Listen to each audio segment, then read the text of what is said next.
8 years old. I come from Indonesia. Today, I am going to talk about saving electricity. Electricity helps us in many ways.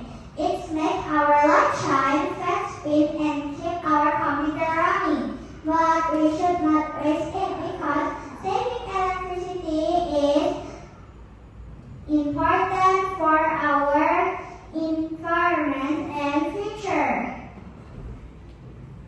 One easy way to save electricity is by turning off the light when we leave the classroom. We should also turn off the fan, air conditioner, and computers when we don't need them. These things use a lot of electricity. Remember, even small action like this can make a big difference.